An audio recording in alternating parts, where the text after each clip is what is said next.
Hello दोस्तों, स्वागत है आप सभी लोगों का हमारे YouTube channel Nilesh GS classes में। अभी जितने भी एग्जाम एमपीपीएससी लेते जा रहा है, चाहे असिस्टेंट प्रोफेसर का हो, चाहे वेटनरी का हो, चाहे असिस्टेंट रजिस्ट्रार का हो, तो इनमें इकोनॉमी सर्वे के साथ साथ मध्य प्रदेश का जो बजट है 2026-27 इनसे प्रश्न बनना स्टार्ट हो गए हैं। अभी तक जो पहले पेपर हुए थे, मई में हुआ था, तो उसमें बजट से प्रश्न नहीं आया था। तो अब हमें बजट भी, क्योंकि बजट 37 पेज का सरकार ने जारी किया है, तो 37 पेज बड़ी मुश्किल बात नहीं है। संभावना रहेगी कि एक प्रश्न, मैक्सिमम दो प्रश्न, इससे ज़्यादा प्रश्न अगर एग्जाम लेगा तो आपको देखने को इससे ज़्यादा नहीं मिलेंगे। मिनिमम एक प्रश्न तो मान के चलो और मैक्सिमम दो। ठीक है, तो हमें बजट पढ़ना है। 37 पेज हैं, बहुत सारा डाटा रहेगा। ठीक है, तो मैं कोशिश करूंगा कि इसको 2 क्लास में लाऊं, तो आपको भी सहूलियत हो जाएगी। ठीक है, अगर आप क्लास देख रहे हैं तो आप इसको नोट करना, क्योंकि इसमें बहुत सारी योजनाएं मिलेंगी जिनके लिए अलग अलग बजट अलोकेट किया गया है।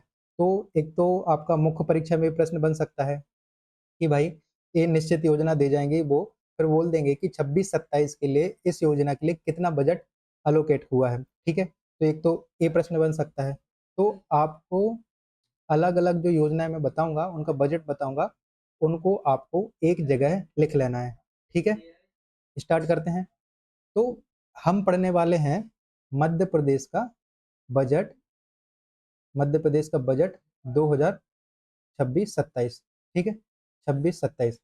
तो हमारा पॉलिटी का भी एक प्रश्न बन जाएगा कि मध्य प्रदेश के जो वित्त मंत्री वर्तमान में कौन है। तो मध्य प्रदेश के वर्तमान में वित्त मंत्री कौन हो जाएंगे? जगदीश देवड़ा, जो उप मुख्यमंत्री भी हैं। ठीक है, तो इन्होंने हमारे मध्य प्रदेश का जो बजट भाषण दिया, प्रस्तुत किया। ठीक है, बजट हमारा क्या हो जाएगा? 26-27। ठीक है, अब इसमें बहुत सारे अच्छे अच्छे कोटेशन दिए रहते हैं जिनका आप यूज मेंस में भी कर सकते हो। ठीक है, तो हमारा बजट रहने वाला है 26-27। कोशिश करूंगा कि 2 लेक्चर में लाऊं। ठीक है, ठीक है, सबसे पहली बात करें तो जो हमारा मिशन था, कौन सा? GYAN। क्या मिशन था? ज्ञान। यानी कि G फॉर गरीब, Y फॉर युवा, A फॉर अन्नदाता, N फॉर नारी। ठीक है, तो ज्ञान जैसे हम बोलते थे, गरीब, युवा, अन्नदाता और नारी। ठीक है, तो 2025-26 के बजट, यानी कि पिछला जो बजट है उसकी बात कर रहे हैं। तो 2025-26 की जो बजट यात्रा थी उसमें ज्ञान यानी कि GYAN यानी कि गरीब, युवा, अन्नदाता और नारी को केंद्र में रखकर प्रारंभ किया गया था हमारा ज्ञान। ठीक है, फिर इन्होंने क्या किया कि 2026-27 में इसमें 2 शब्दावली और जोड़ी, 2 वर्ड और जोड़े। कौन से जोड़े? तो सरकार ने इसमें 2 आई और जोड़े। इन 2 आई का मतलब हो जाएगा हमारे लिए, एक तो हो जाएगा इंडस्ट्रियलाइजेशन और दूसरा हो जाएगा इंफ्रास्ट्रक्चर। ठीक है, तो जो फर्स्ट आई रहेगा उसका आई फॉर इंडस्ट्रियलाइजेशन, और सेकंड आई रहेगा उसका रहेगा आई फॉर इंफ्रास्ट्रक्चर। ठीक है, जिससे जो ज्ञान था हमारा वो क्या बन गया? अब ज्ञानी। ठीक है, तो ज्ञान क्या बन गया? ज्ञानी। तो आपको याद रखना है कि इसमें दो जो नए 2 आई जोड़े हैं, इनमें एक का मतलब हो जाएगा हमारा इंडस्ट्रियलाइजेशन और सेकंड आई का मतलब हो जाएगा हमारा इंफ्रास्ट्रक्चर। ठीक है, तो इतना है, ये आपका इंपॉर्टेंट रहेगा, इसको आपको याद रख लेना है। ठीक है, आगे बढ़ते हैं। फिर अभी जो 2 तारीख को पेपर हुआ था, असिस्टेंट प्रोफेसर इकोनॉमिक्स वाला, पार्ट बी यानी कि, ठीक है, तो उसमें पूछा गया था कि मध्य प्रदेश सरकार ने 2025 को किस वर्ष के रूप में घोषित किया है। ठीक है, तो उन्होंने 2025 का नहीं पूछा था, मतलब प्रश्न ऐसा आया था कि मध्य प्रदेश सरकार ने उद्योग एवं रोजगार वर्ष किस वर्ष को घोषित किया है, तो उसमें उत्तर देना था आपको कौन सा? 2025। ठीक है, अब जो आने वाले प्रश्न बनेंगे एग्जाम में वो यहाँ से बन सकते हैं कि मध्य प्रदेश सरकार ने 2026 को किस रूप में घोषणा की है। तो 2026 का जो वर्ष है, मध्य प्रदेश सरकार ने उसको क्या? किसान कल्याण एवं किसान कल्याण वर्ष के रूप में घोषित किया है, जो क्या दर्शाता है कि मध्य प्रदेश सरकार कृषि एवं किसानों के कल्याण के लिए क्या है? समर्पित है। ठीक है, तो इतना याद रखना है। तो पहले बात मैंने बता दी कि जो ज्ञान है वो ज्ञानी हो गया, और जो 2026 का वर्ष है उसको किसान कल्याण वर्ष के रूप में घोषित किया। ठीक है। मैंने आप लोगों के लिए बड़ी मेहनत की है। अगर मैं चाहता तो फिर यहीं पूरा पढ़ता, हर चीज़ करता, लेकिन समय बहुत कीमती रहता है। तो मैंने सबसे पहले इसको पढ़ा, एनालिसिस किया, क्या एग्जाम में काम का है क्या नहीं, वो अलग निकाला, जो काम का है उसको हाईलाइट किया। ठीक है। अब हमारी जो यूनिट 4 है उसमें लिखा है मध्य प्रदेश की जनसंख्या, लास्ट टॉपिक। ठीक है। तो प्रश्न यहाँ पे उन्होंने नॉर्मल जानकारी दी है कि हमारा जो मध्य प्रदेश है वो क्षेत्रफल के आधार पर भारत का कौन सा, दूसरा। ठीक है। तो हमारा जो मध्य प्रदेश है वो क्षेत्रफल के आधार पर भारत का दूसरा, और जनसंख्या के मान के हिसाब से भारत का कौन सा, पांचवा सबसे बड़ा राज्य है। तो दो चीजें हैं, क्षेत्रफल में कौन सा हो जाएगा, दूसरा, और हमारी जनसंख्या में कौन सा हो जाएगा, पांचवा। तो आपको ये चीजें याद रखनी दो। ठीक है। अब आने वाले एग्जामों में प्रश्न बनेगा जो मैं आपको बता रहा हूँ, कौन सा, कि हमारा मध्य प्रदेश है, इसमें 15 साल से 59 वर्ष, 15 साल से 59 वर्ष की जो आयु के कार्यशील लोग हैं, यानी कि जो व्यक्ति कार्य कर रहे हैं, यह है कुल जनसंख्या का लगभग कितना प्रतिशत है, 62%। हमारे मध्य प्रदेश की जनसंख्या को हम 100% मान लें तो इसका जो 62% पॉपुलेशन है वह 15 से 59 साल की है, जो काम में लगी हुई है, यानी कि कार्यशील है। ठीक है। इतना आपको प्रतिशत याद रखना है मेनली। ठीक है। तो कैसे याद रखोगे कि अगर उसने पूछा कि 15 से 59, तो आपको 59 से ज्यादा 3 बढ़ा देना है, 59, 60, 61 और 62, 3 बढ़ा दोगे तो कितना हो जाएगा, 62। तो आपको इसमें कंफ्यूजन नहीं हो जाएगा होगा, वरना आप बाद में भूल जाओगे कि कितना था। तो यहाँ पे 3 बढ़ा देना है। ठीक है, 3 बढ़ा देना है। तो मध्य प्रदेश में 15 से 59 वर्ष की जो आयु के कार्यशील व्यक्ति हैं वह मध्य प्रदेश की कुल जनसंख्या के कितने प्रतिशत हैं, 59%। पहला क्वेश्चन। ठीक है, याद रख लोगे। फिर दूसरा प्रश्न बनेगा कि मध्य प्रदेश में 15 से 29, अब याद कैसे रखोगे, तो मिनिमम एज तो अपन को रखनी है कितनी, 15, याद रख लोगे। उसके बाद यहाँ पे अप्रोक्स रखो आप 60 याद। ठीक है। तो यहाँ पे एक कम करना है, 60 का कितना हो जाएगा, 59। तो 15 से 59 में कितना प्रतिशत याद रखना है आपको, कितना, 62। अब यहाँ पे अपन ने 60 माना था, इसको आधा कर लो आप 30, तो 30 से एक कम करो 29।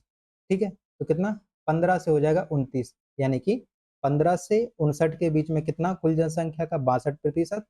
15 से 29 वर्ष के जो युवा हैं उनकी जनसंख्या का लगभग कितना, 28% होने का हम देश के सबसे तीसरे युवा प्रदेश हैं, यानी कि मध्य प्रदेश की जो जनसंख्या है टोटल, उसमें से 28% जनसंख्या किस उम्र की है, 15 से 29 उम्र की है। यानी कि वह हम वर्तमान में इस आधार पर कह सकते हैं कि मध्य प्रदेश जो है भारत में युवाओं का प्रदेश है। और किस क्रम का दिया है इन्होंने आंकड़े, कौन सा, तीसरा सबसे युवा प्रदेश है। तो यहाँ पे हमें तीसरा याद रखना है। ठीक है। 3 बातें मैंने बता दी कि 15 से 59 वर्ष के बीच में जो व्यक्ति कार्यशील जनसंख्या है वह कितना, कुल जनसंख्या का कितना प्रतिशत है, 62%। ठीक है। दूसरी बात मैंने बताई कि 15 से जो 29 वर्ष की जनसंख्या है, युवा है, वह हमारी कुल जनसंख्या का कितना प्रतिशत है, लगभग 28% है। तीसरी बात मैंने यहाँ पे बताई कि मध्य प्रदेश जो है क्षेत्रफल के आधार पर कौन से नंबर का है, क्षेत्रफल के आधार पर भारत का दूसरा है, और हमारा जनसंख्या के आधार पर हमारा कौन सा हो जाएगा, पांचवा हो जाएगा। ठीक है, ये याद रख लेना आपको। और हमारा भारत, मध्य प्रदेश जो है भारत में तीसरा सबसे युवा प्रदेश है। ठीक है, इसको आपको याद रख लेना है। अब आगे बढ़ते हैं। तो ये प्रश्न प्रश्न की फॉर्मेट में आपको बताते चल रहा हूँ कि प्रश्न कैसे बनेंगे, और वैसे ही आपको एग्जाम में देखने को मिलेंगे। अब जब कभी मेंस में आपका प्रश्न आए, ठीक है, तो महिलाओं से संबंधित जब आप पॉलिटी वाले सेगमेंट में प्रश्न आ सकता है कि महिलाओं को आत्मनिर्भर बनाने के लिए कौन कौन सी योजनाएं चलाई जा रही हैं। ठीक है। या फिर जो असहाय लोग हैं, निराश्रित लोग हैं, जिनका कोई आश्रय आश्रय नहीं है, उनके लिए क्या चलाया जा रहा है। तो जो महिलाएं हैं उनमें आत्मनिर्भरता के लिए, महिलाओं के सशक्तिकरण के लिए, आत्मनिर्भरता के लिए कौन सी योजना, लाडली बहना योजना चलाई जा रही है, ठीक है। और गरीब कल्याण की संबल योजना जो है वह किन के लिए, असहाय, वो जो निराश्रित हैं उनके जीवन को अच्छा बनाने के लिए योजनाएं हैं। और दोनों योजनाएं कौन सी हैं, सामाजिक पेंशन योजनाएं, मतलब इनके तहत पैसे मिलते हैं, ठीक है। इतना आपको याद रख लेना है। उसके बाद आगे बात करें हम, तो जो हमारा मध्य प्रदेश का वर्तमान का जो बजट आया है कौन सा, 25-26, तो जो वित्तीय वर्ष हमारा 25-26 है, तो उस बजट को इन्होंने क्या बोला है, जीरो बेस्ड बजट, ठीक है। अब यहाँ पे जीरो बेस्ड बजट आपको समझना होगा कि होता क्या है, कि मान लो किसी योजना को पुराने समय में पैसे अलॉट कर दिए, अब उसने पूरा पैसे खर्च नहीं किए तो उसका कुछ पैसा बच गया, तो क्या इस योजना को जो पैसे बचे हैं वो काट के फिर से देने चाहिए, या फिर जितने बचे थे और देना चाहिए अपन को। तो इन्होंने कहा हम सब खत्म करते हैं, ठीक है। आपने पुराने समय में क्या किया हमें उससे मतलब नहीं, हम क्या कर रहे हैं आपको कि 25-26 में जो बजट तैयार, मतलब 25-26 का जो बजट है, इसमें क्या किया इन्होंने कि जीरो बेस्ड बजट का प्रावधान किया, यानी कि अब कोई भी जो हम योजना जारी करेंगे, लागू करेंगे, तो उसमें हम नए सिरे से आपको पैसे देंगे।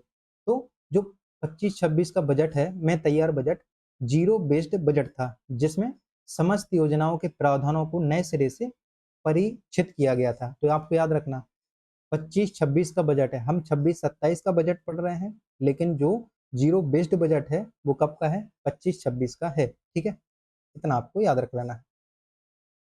उसके बाद बात करें, अब बात आती है आंकड़ों की। तो मैंने बोला है आपसे कि आप पेन पेपर लिख के रख लो और निकाल के रख लो, उसमें मुख्य मुख्य बातें आपको, जो पैसे वाली बातें उनको आपको लिख लेना है।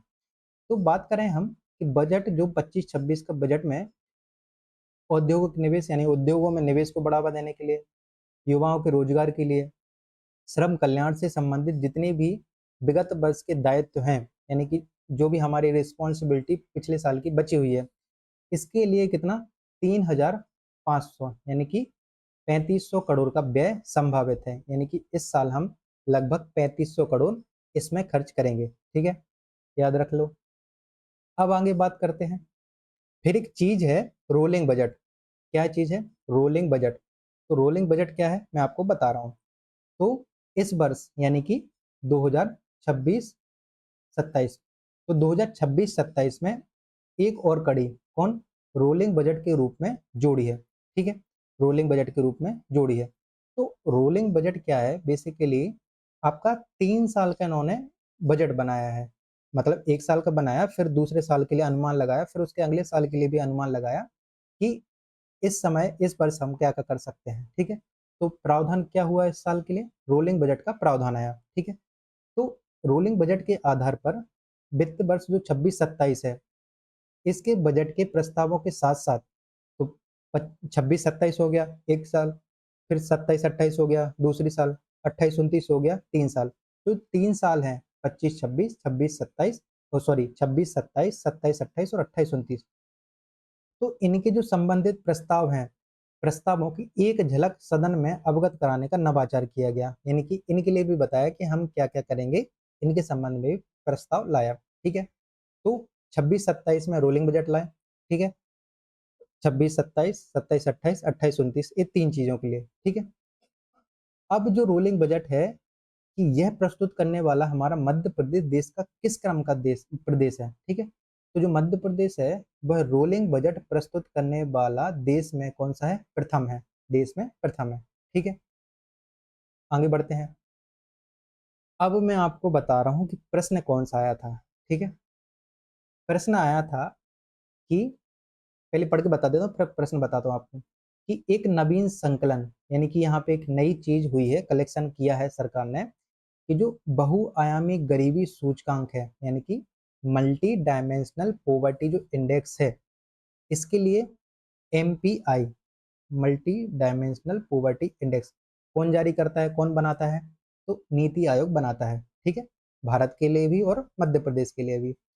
तो बहुआयामी जो गरीबी सूचकांक है, जिसे इंग्लिश में मल्टी डायमेंशनल पॉवर्टी इंडेक्स कहा जाता है, इसको नीति आयोग ने बनाया, ठीक है। तो यह एक व्यापक सूचकांक है जो गरीबी को केवल, तो लोग बोलते हैं ना कि गरीब क्यों हो, तो व्यक्ति बोलेगा क्या कि गरीब, हमारे पास पैसे नहीं है इसलिए हम गरीब हैं। तो नीति आयोग ने यहाँ क्या किया कि गरीबी को केवल किससे, इनकम से नहीं आपकी, बल्कि स्वास्थ्य आपका कैसा है, आपका शिक्षा का स्तर कैसा है, और आपकी लाइफ स्टाइल कैसी है, इन सभी के आधार पर कितने, 12 संकेतकों के आधार पर मापा है।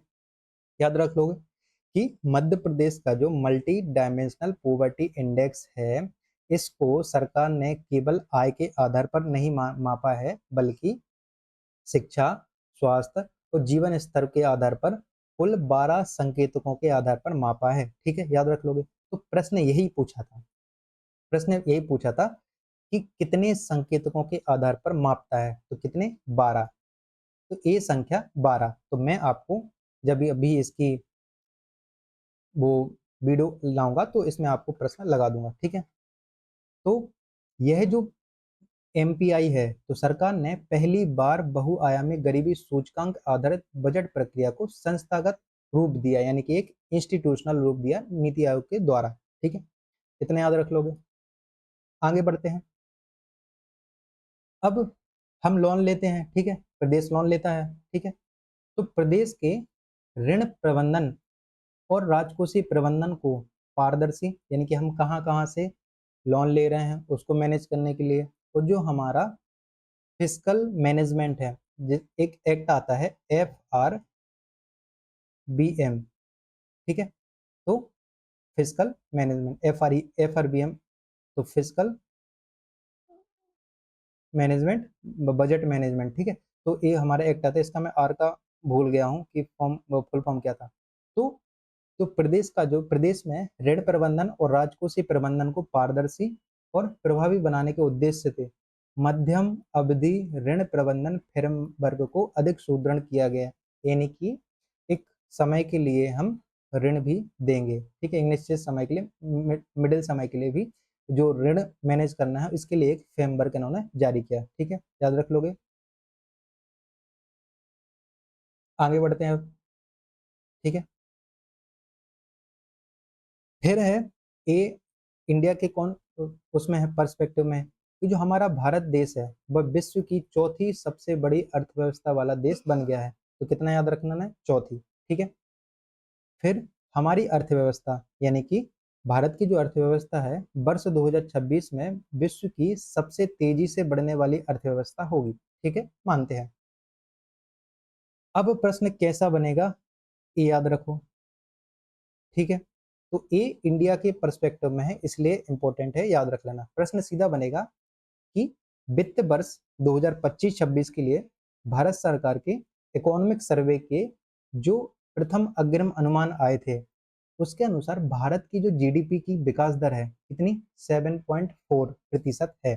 तो इकोनॉमी सर्वे क्या बता रहा है अनुमान लगा के कि भारत की जो जीडीपी की ग्रोथ रेट है वो कितनी है, 7.4। तो सीधा प्रश्न आएगा, इकोनॉमी सर्वे का है इसलिए प्रश्न बनने की सबसे ज्यादा संभावना रहेगी कि वित्त वर्ष 2025-26 के लिए भारत सरकार के इकोनॉमिक सर्वे के प्रथम अग्रिम अनुमान के अनुसार भारत की जो जीडीपी ग्रोथ रेट थी वो कितनी थी, कितनी है, कितना, 7.4%। और आईएमएफ ने कितनी बनाई थी, अनुमानित की थी 7.3, यानी कि इकोनॉमी सर्वे 7.4 और आईएमएफ कितना, 7.3।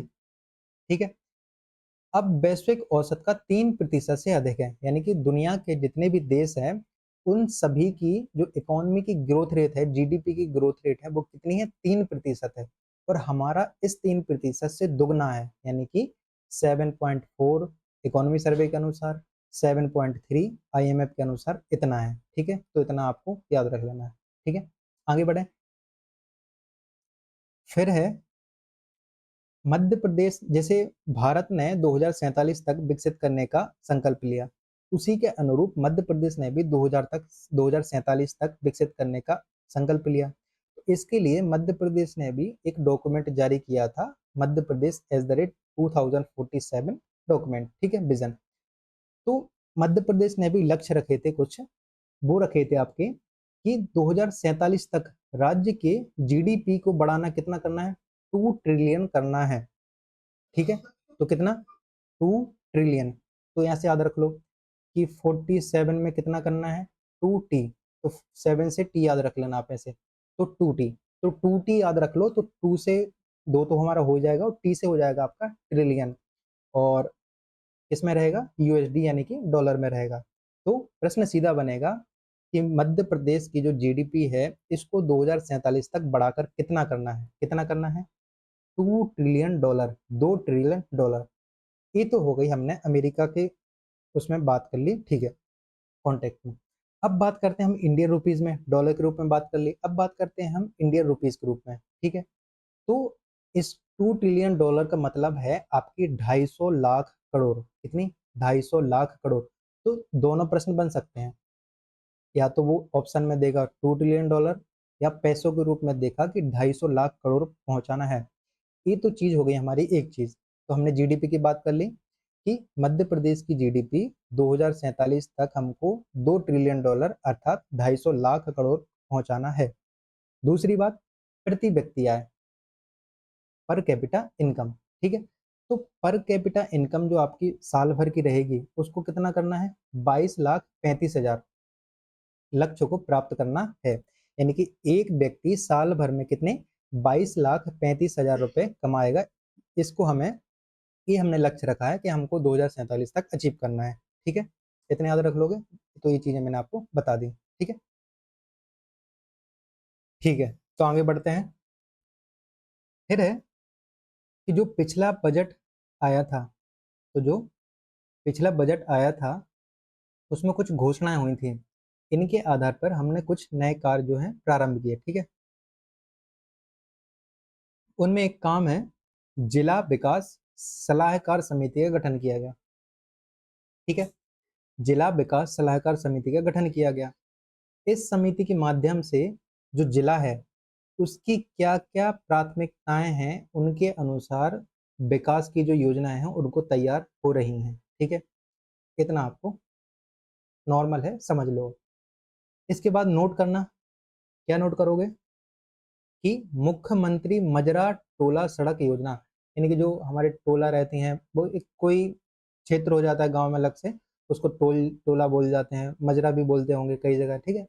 तो जो मुख्यमंत्री मजरा टोला सड़क योजना है इसको कितने रुपए, 21,630 रुपए, कितना, 21,630 करोड़ रुपए की स्वीकृति दी है।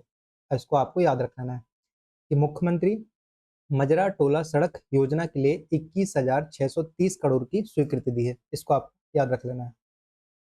इसके बाद दूसरी योजना है मुख्यमंत्री सुगम परिवहन सेवा, यह पेपर में पूछ चुका है, ठीक है। अब पूछे आएगा कि मुख्यमंत्री सुगम परिवहन सेवा के अंतर्गत क्या चलेंगे, बस, ट्रक, साइकिलें, ट्रेन, हवाई जहाज, कुछ भी। प्रश्न अगर अनाप शनाप बना तो बन सकता है। तो मुख्यमंत्री जो सुगम परिवहन सेवा है इसके अंतर्गत क्या, बसें संचालित होंगी, ठीक है, बसें संचालित होंगी। ये हो गई बात। उसके बाद जो हमारे मध्य प्रदेश में गाय हैं, आवारा गाय घूमती रहती हैं इधर उधर, ठीक है, तो इनके कल्याण के लिए हमारे यहाँ बोलते हैं कानी बहुत, ठीक है। तो जो गौशालाएं हैं, प्रशासनिक शब्दावली में बोले तो जो निराश्रित गौवंश हैं इनके संरक्षण के लिए गौशालाओं को कुछ पैसे देंगे हम। पहले कितने रुपए देते थे, एक गाय के लिए, गौवंश के लिए कितने रुपए दे रहे थे हम, 20 रुपए दे रहे थे, ठीक है। इस 20 रुपए को हम बढ़ाकर कितना कर रहे हैं, 40 रुपए, ठीक है। तो इसको बढ़ाकर हम कितना कर रहे हैं, 40 रुपए, याद रख लेना है। फिर आएगी, प्रश्न आएगा आपको कि मुख्यमंत्री वृंदावन ग्राम योजना का संबंध किससे है, किसके किससे संबंधित है। तो नॉर्मल योजना से ही आपको समझ में आ रहा है कि मुख्यमंत्री वृंदावन ग्राम योजना का संबंध आपके ग्राम विकास से है, ठीक है। आगे बढ़ते हैं। पिछली साल जब प्रश्न आया था तो उसमें पूछा गया था कि लोक माता देवी अहिल्याबाई के कौशल विकास कार्यक्रम के लिए कितने करोड़ की राशि घोषित की गई, ठीक है। तो आपको अभी तो इतना याद रखो कि मध्य प्रदेश में जो है कौशल विकास करना है, स्किल डेवलपमेंट करना है युवाओं को, इसके उद्देश्य से लोक माता देवी अहिल्याबाई कौशल विकास कार्यक्रम प्रारंभ किया गया। अब भाई प्रश्न घुमाने वाला घुमा सकता है, वो सिर्फ इतना दे दे कि लोक माता देवी अहिल्याबाई नाम से संबंधित योजना किसके लिए है? फिर तो आप अभी देख रहे होगे कि पूरा नाम क्या है, लोक माता देवी अहिल्याबाई कौशल विकास कार्यक्रम। तो अभी तो साफ समझ में आ रहा है आपको कि कौशल विकास के लिए है। लेकिन जब वो लिखे ही ना उसमें कौशल विकास, तब क्या करोगे? तो आपको याद रख लेना है कि लोक माता देवी अहिल्याबाई कौशल विकास कार्यक्रम किसके लिए चलाया गया है? कौशल विकास के लिए। ठीक है, इतना याद रख लेना। उसके बाद ठीक है, अब आगे बढ़ते हैं कि जन निजी भागीदारी मॉडल यानी कि पीपीपी, पब्लिक प्राइवेट पार्टनरशिप, इसके आधार पर धार और बैतूल में चिकित्सा महाविद्यालय यानी कि मेडिकल कॉलेज का शुभारंभ हुआ है। तो सीधा प्रश्न आपको बनेगा कि मध्य प्रदेश बजट 2026-27 के आधार पर मध्य प्रदेश में पीपीपी आधार पर किन दो जिलों में मेडिकल कॉलेज का शुभारंभ हुआ है? तो किन को याद रखना है आपको? एक धार का नाम और दूसरा याद रख लेना बैतूल का नाम। ठीक है, अब मध्य प्रदेश में शहरी विकास के लिए कौन? मध्य प्रदेश में शहरी विकास के लिए यानी कि मेट्रोपॉलिटन रीजन डेवलपमेंट अथॉरिटी का गठन किया गया। ये क्या करेगी? इंदौर एवं इसके आसपास के क्षेत्रों में समग्र विकास की रूपरेखा का कार्य प्रारंभ हो चुका है। ठीक है, तो प्रदेश में मध्य प्रदेश में नगरीय क्षेत्रों में गीता भवनों की स्थापना कार्य प्रचलित है। तो प्रश्न ये भी पूछ सकता है आपसे कि मध्य प्रदेश में गीता भवनों की स्थापना कहाँ की जाती है, नगर में कि ग्राम में? ठीक है, या दोनों में पूछ ले या फिर कहीं नहीं, ऐसा पूछ सकता है। ठीक है, तो नगरीय क्षेत्रों में गीता भवनों की स्थापना का कार्य प्रचलित है। ठीक है, इसके बाद शासकीय सेवकों से संबंधित घोषणाओं जैसे पेंशन निर्धारण की प्रक्रिया को फेसलेस किया गया, किए जाने के लिए केंद्रीयकृत पेंशन प्रक्रिया प्रकोष्ठ का गठन किया गया। इतना सब कुछ आपको याद रखने की जरूरत नहीं है। ठीक है, अब बढ़ते हैं आगे। ये मैं आपको बता चुका हूँ कि 2026 को मध्य प्रदेश ने किसान कल्याण वर्ष घोषित किया। अब मोस्ट इंपोर्टेंट प्रश्न, देखो जब भी प्रश्न बनता है ना, तो वो देता है कि प्रश्न उसने बजट से पूछा है कि प्रश्न उसने इकोनॉमी सर्वे से पूछा है। अगर बजट से पूछेगा तो लिख के देगा वो, तो इम्पोर्टेंट है, लिख लो कहीं या फिर अभी एक पेज में चिट बना के चिपका लो, लाइब्रेरी में या फिर रूम में। क्या कि मध्य प्रदेश दाल उत्पादन में प्रथम। तो मैं यहाँ लिख लूँ कि दाल उत्पादन में मध्य प्रदेश क्या फर्स्ट। तो दाल उत्पादन में मध्य प्रदेश क्या फर्स्ट। ठीक है, दाल उत्पादन में फर्स्ट। सेकंड नंबर किस पे आया? गेहूं पे। ठीक है, तो मध्य प्रदेश दाल में प्रथम है, गेहूं में और तिलहन में द्वितीय है। ठीक है, तो दाल में फर्स्ट। देखो गेहूं का तो आपको याद रहेगा क्योंकि हमेशा से यूपी टॉप पर है, तो इसका आपको याद रहता है। तिलहन में आपको याद रख लेना है कि तिलहन में द्वितीय है और दालों में प्रथम है। ठीक है, याद रख लोगे, दालों में पहला है, तिलहन में द्वितीय है, गेहूं में द्वितीय है। ठीक है, इसके बाद प्रश्न सीधा बनेगा। अभी एक प्रश्न आया था, उसका मुझे कि इकोनॉमी सर्वे में तो मध्य प्रदेश के नहीं है, वो भारत के इकोनॉमी सर्वे में स्रोत होगा। तो उसमें पूछा गया था कि मध्य प्रदेश में जो गेहूं उत्पादित हुआ है वर्तमान में, वह भारत के कुल गेहूं उत्पादन में कितने प्रतिशत की हिस्सेदारी रखता है। ठीक है, अब आपके इकोनॉमी सर्वे में प्रश्न बनेगा, मैं जो बोल रहा हूँ वो प्रश्न मतलब एग्जाम में बनेगा, वो बनेगा कि देश के जो कुल सोयाबीन उत्पादन है, क्या कि देश का जो कुल सोयाबीन उत्पादन है उसका लगभग कितने प्रतिशत? 35% मध्य प्रदेश में उत्पादित होता है। तो सीधा पूछ सकता है। इसके बाद एक और रैंक आपको याद रख लेनी है कि मध्य प्रदेश देश का तीसरा सबसे बड़ा दुग्ध उत्पादन वाला प्रदेश है। तो तीसरा सबसे बड़ा दुग्ध उत्पादन वाला प्रदेश है, इसको आपको याद रख लेना है। ये तो कर ली हमने फसलों में बात, फसलों में बात कर ली, और हमने आपका पशुधन मतलब दुग्ध उत्पादन में बात कर ली। ठीक है, पशु में फसलों में और दुग्ध में बात कर ली। क्या कि दालों में मध्य प्रदेश पहला है, गेहूं में मध्य प्रदेश द्वितीय है, तिलहन में मध्य प्रदेश द्वितीय है, मध्य प्रदेश जो है आपका दुग्ध उत्पादन में तृतीय है। ठीक है, देश का तीसरा है। मध्य प्रदेश में जितना सोयाबीन उत्पादित होता है, तो भारत के सोयाबीन उत्पादित में कितने प्रतिशत की हिस्सेदारी रखता है? 35% की। अब बात करना है हमें इसमें इसमें उद्यानिकी में। उद्यानिकी में, जिसमें हमें देखना है कि संतरे की रैंकिंग क्या है, टमाटर की, धनिया की, लहसुन की, सब्जियों की, फूल की, इन सब की। ठीक है, तो क्या, संतरा, ऑरेंज, टमाटर, धनिया और लहसुन। तो संतरा, टमाटर, धनिया, लहसुन, याद रख लोगे, संतरा, टमाटर, धनिया, लहसुन, एक जगह लिख लेना। इनके उत्पादन में देश में मध्य प्रदेश का कौन सा स्थान है, प्रथम स्थान है। ठीक है, इसके बाद दूसरा किसमें, सब्जी में और फूल उत्पादन में। ठीक है, तो दूसरा किसमें है, सब्जी में और फूल उत्पादन में। तो पहला किसमें हो जाएगा, संतरा, टमाटर, धनिया और लहसुन। संतरा, टमाटर, धनिया, लहसुन। अब मैं एक चीज़ बता रहा हूँ आपको, ठीक है, ऐसे याद रखो। धनिया सब्जी में डालेंगे, ठीक है, टमाटर सब्जी में डालेंगे, ठीक है, लहसुन सब्जी में डालेंगे। तो इन सबको पहले हम डालेंगे, सब्जी बनाने के लिए इन सबको पहले हम डालेंगे। तो पहले डालेंगे तो पहले पे याद रखना है आपको, क्या डालोगे, टमाटर डालोगे, धनिया डालोगे और लहसुन डालोगे। इन तीन चीज को याद रख लेना है। तो इन्हीं में रैंक हो जाएगी आपकी कौन सी, प्रथम। संतरा आपको अलग से याद रखना है। इसके बाद बनेगी क्या, सब्जी। ठीक है, तो सब्जी क्या हो जाएगी आपकी दूसरे नंबर पे, बाद में मरी ना, तो सब्जी की रैंक हो जाएगी क्या, दूसरी। ठीक है, फूल का भी आपको इसके साथ याद रख लेना कि फूल में उत्पादन में दूसरा स्थान है। ठीक है, याद रख लोगे। इसके बाद प्रश्न बनेगा आपका कि मध्य प्रदेश के बजट के अनुसार मध्य प्रदेश में कितने लाख मीट्रिक टन खाद्यान्न उत्पादन हुआ है। तो कितना, 670 लाख मीट्रिक टन खाद्यान्न का उत्पादन हुआ है मध्य प्रदेश में। ये तो हो गया उत्पादन। कितने हेक्टेयर में बात करें तो कितने, 213 लाख हेक्टेयर में। तो प्रदेश में 213 लाख हेक्टेयर में 617 लाख मीट्रिक टन खाद्यान्न का उत्पादन हुआ है।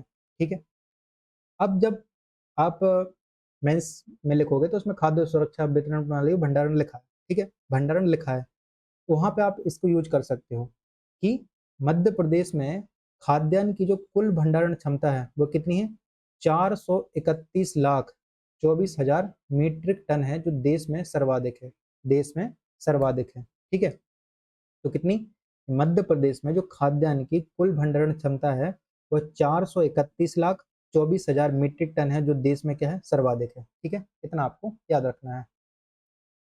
आगे बढ़े।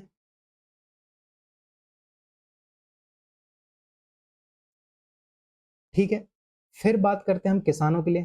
तो किसानों को जो स्थायी सिंचाई पंप है, सिंचाई पंप चाहिए किसानों को सिंचाई करने के लिए कि नहीं चाहिए ना, तो किसानों को परमानेंट सिंचाई पंप कनेक्शन प्रदान करने की योजना है।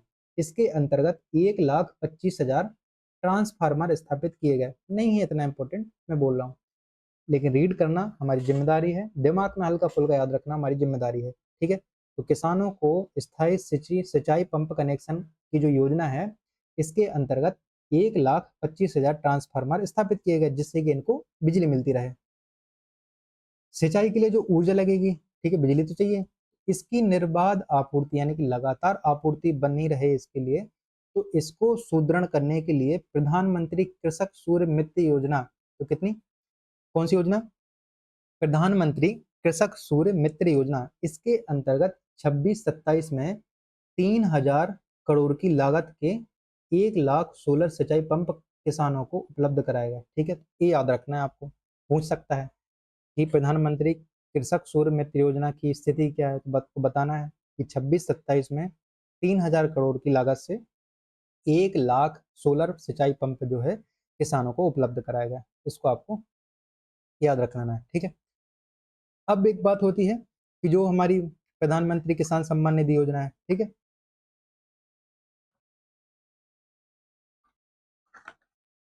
तो जो प्रधानमंत्री हमारी किसान सम्मान निधि योजना है उसमें मिलते कितने हैं, साल भर में 6,000 रुपये मिलते हैं, 2-2 हज़ार की 3 किस्तें आती हैं। ऐसे ही मुख्यमंत्री कल किसान कल्याण योजना है, तो इसके अंतर्गत भी हमको 6,000 रुपये मिलते हैं। ठीक है, तो साल भर के कितने हो गए दोनों योजना के, 12। तो यहाँ पे वही लिखा है कि प्रधानमंत्री किसान सम्मान निधि के अंतर्गत किसान परिवारों को कितने, 6,000 रुपये साल भर में मिलते हैं, जो कि एक आर्थिक सहायता किसानों को मिलती है। अच्छी भी है, देखो बहुत अच्छी योजना है, क्योंकि मैं भी किसान का बेटा हूँ, तो मुझे भी मालूम है कि जब बोनी करनी है, बखन्नी करनी है, बीज लाना है, ठीक है, दवाई लाना है, तो इन सब चीज़ों के लिए पैसे लगते हैं और उस समय पे अगर नहीं हो तो एक काम आ जाते हैं। तो प्रधानमंत्री किसान सम्मान निधि की योजना के अंतर्गत कितने 6,000। उसके बाद मध्य प्रदेश के सरकार द्वारा भी मुख्यमंत्री किसान कल्याण योजना के अंतर्गत कितने 6,000 प्रतिवर्ष जोड़कर कुल कितने 12,000 रुपए दोनों योजनाओं का मिलाकर आपको मिलता है। ठीक है, आगे बढ़ते हैं। इंपॉर्टेंट है, याद रख लेना, प्रश्न कई बार आ चुके हैं इनसे। फिर है भावांतर भुगतान योजना। तो भावांतर भुगतान योजना के अंतर्गत सोयाबीन का हमने उपार्जन किया, खरीदा। ठीक है, तो जो भावांतर भुगतान योजना है इसके अंतर्गत हमने सोयाबीन खरीदा। खरीदा तो सब किसानों को पैसा भी देना पड़ेगा, तो कितना 6,44,000 किसानों को कितना 1,292 करोड़ का पेमेंट किया गया। तो आपको नॉर्मल याद रखना है। ठीक है, उसके बाद एक योजना है, इंपॉर्टेंट है, मोस्ट इंपॉर्टेंट है। एक नई योजना की घोषणा की गई, मुख्यमंत्री कृषक उन्नति योजना। मुख्यमंत्री कृषक उन्नति योजना, इसको प्रारंभ करने की सरकार ने घोषणा की।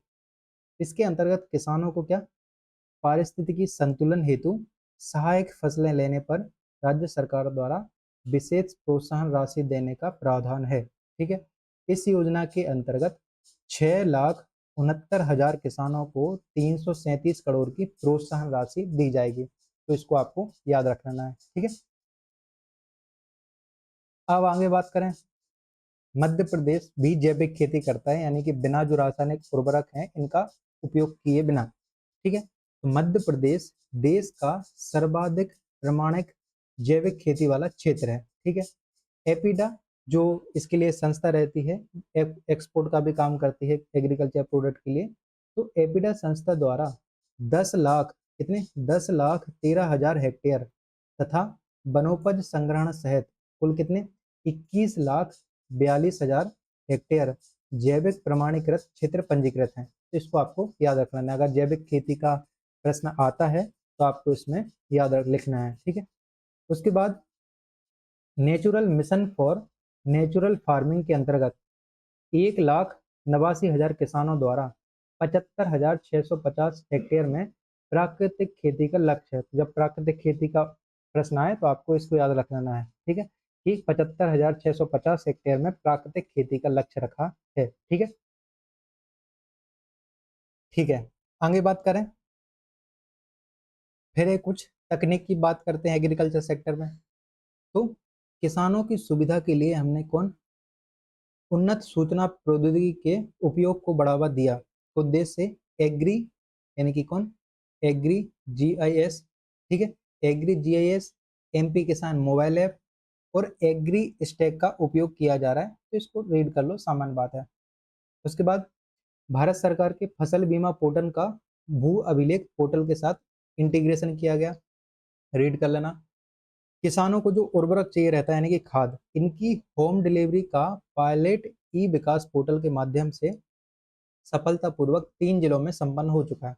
इसको आपको रीड कर लेना है। उसके बाद बात करें तो जो हमारे किसान हैं, कृषि उपभोक्ता हैं, कृषि उपभोक्ताओं को विद्युत बिल में दी जा रही राहत के लिए 20,485 करोड़। ठीक है, इन चीज़ों को आप नोट कर लो कि मध्य प्रदेश में जो कृषि उपभोक्ताएं हैं इनको विद्युत बिल में राहत के लिए 20,485 करोड़। प्रधानमंत्री फसल बीमा योजना के लिए कितने 1,299 करोड़। मुख्यमंत्री किसान कल्याण योजना के लिए कितने 5,500 करोड़, याद रखना। तथा ब्याज मुक्त अल्पकालीन कृषि ऋण के लिए 720 करोड़ के प्रावधान प्रस्तावित हैं। इसको आपको रीड कर लेना है। ठीक है, आगे बढ़े। अब सरकार क्या करती है कि जो हमारा खाद्यान्न है वो खरीदती है एमएसपी पर। ठीक है, तो उसके आंकड़े दिए हैं। तो 25-26 में एमएसपी मूल्य पर 9,05,000 किसानों से कितना किनसे कितने 9,05,000 जो किसान थे इनसे 77,74,000 मीट्रिक टन गेहूं खरीदा। ठीक है, खरीदा तो अब पैसे भी देने पड़ेंगे, तो कितने 20,213 करोड़ की राशि का पेमेंट किया सरकार ने। इसके अलावा कुछ बोनस भी देती है सरकार, 1,360 यानी कि 1,360 करोड़ का बोनस का भुगतान भी किया गया। इसको याद रख लेना है। फिर बात करें दो विपणन होते हैं, खरीफ और रबी। तो खरीफ के विपणन वर्ष 25-26 में 7,72,000 किसानों से 51,74,000 मीट्रिक टन धान का उपार्जन किया। तो ऊपर मैंने गेहूं का बताया, फिर नीचे धान का बताया। इसके लिए कितना पेमेंट किया? 11,744 करोड़ का पेमेंट किया। ठीक है, इतना आपको याद रख लेना है। उसके बाद बात करें, अब जो मेंस में उद्यानिकी की लिखा है, तो ज्यादातर आप इकोनॉमी सर्वे की यूज करना आंकड़े, उनको ना ही करो तो अच्छा है, लेकिन लक्षण में जो दिए हैं पूछ सकता है। ठीक है, तो मध्य प्रदेश में लगभग 28,42,000 हेक्टेयर क्षेत्र में उद्यान की फसलों की पैदावार हो रही है। इकोनॉमी सर्वे में सेम डेटा है। तो कितने? मध्य प्रदेश में 28,42,000 हेक्टेयर में उद्यान की जो फसलें हैं इनकी पैदावार हो रही है। ठीक है, अब देखो आंकड़े। फलों का उत्पादन कितना हुआ? 100 लाख मीट्रिक टन। सब्जियों का उत्पादन कितना हुआ? 259 लाख मीट्रिक टन से अधिक है। ठीक है, 2030 तक क्रमशः, यानी कि पहले फलों का, तो 2030 तक फलों का कितना करना है हमें? 136। वर्तमान में फलों का उत्पादन कितना है? 100 लाख मीट्रिक टन है। इसको बढ़ाकर हमें 2030 तक कितना करना है? 136 लाख करना है। सब्जियों का वर्तमान में उत्पादन कितना हुआ? 259 लाख मीट्रिक टन। इसको बढ़ाकर कितना करना है? 344 लाख मीट्रिक टन ले जाने का लक्ष्य रखा है। ठीक है, अब जो हमारी उद्यान की गतिविधियां हैं इनको इस वर्ष 772 करोड़ का प्रावधान प्रस्तावित है 26-27 के बजट में।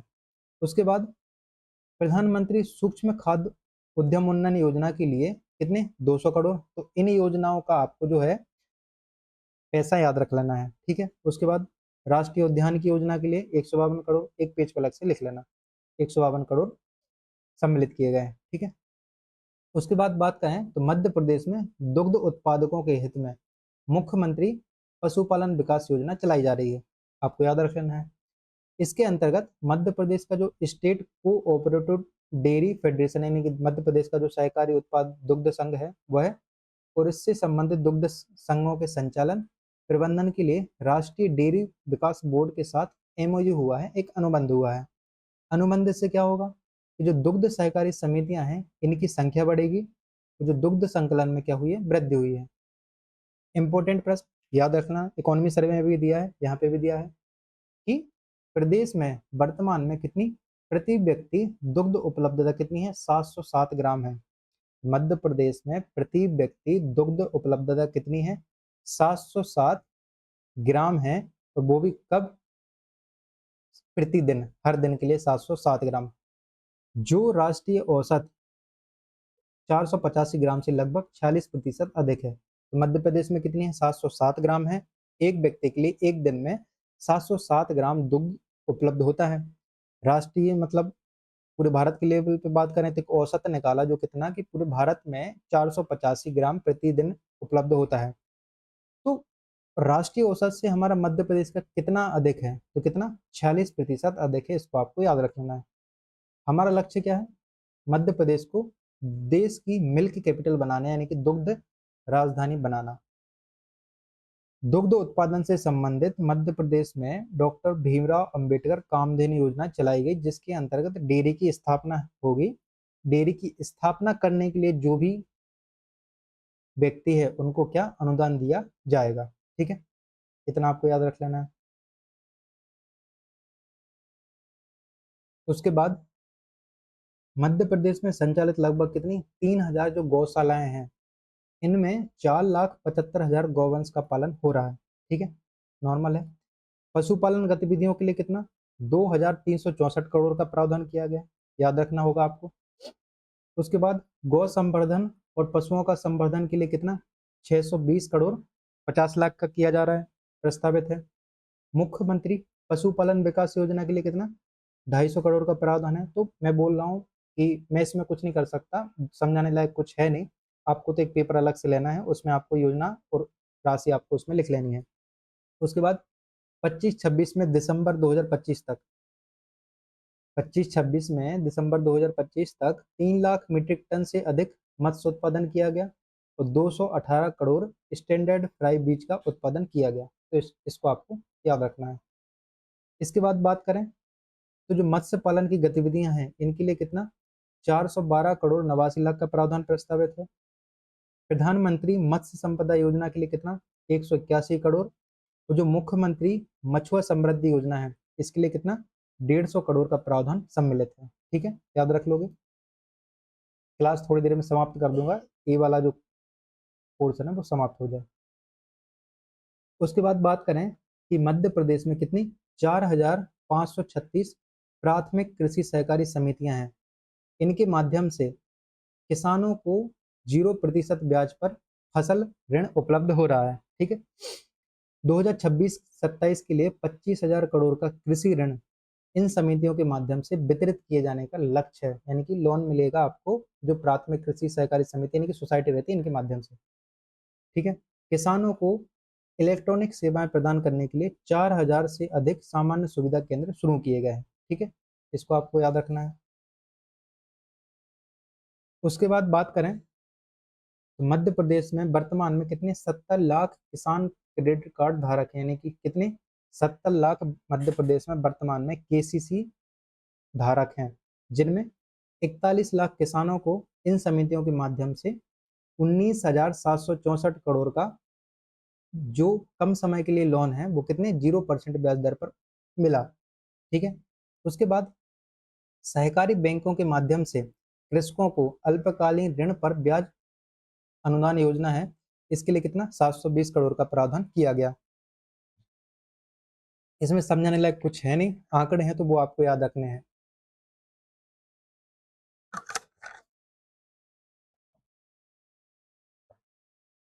ठीक है, उसके बाद बात करें तो ग्रामीणों को जो स्थानीय स्तर है, ग्रामीण हैं उनको इस स्थानीय स्तर पर ही रेशम कीट पालन से उनको रोजगार दिलाना है। इसके लिए प्रारंभ की गई रेशम समृद्धि योजना, इसके अंतर्गत कितने, 1600 ग्रामीणों को लाभान्वित किया जा रहा है। मध्य प्रदेश में वर्तमान में 17,800 हथकरघों पर वस्त्र निर्माण का कार्य किया जा रहा है। ठीक है, जिससे लगभग कितने, 34,000 बुनकरों को रोजगार प्राप्त हो रहा है। अच्छी बात है। ठीक है, तो इसको आपको याद रख लेना है।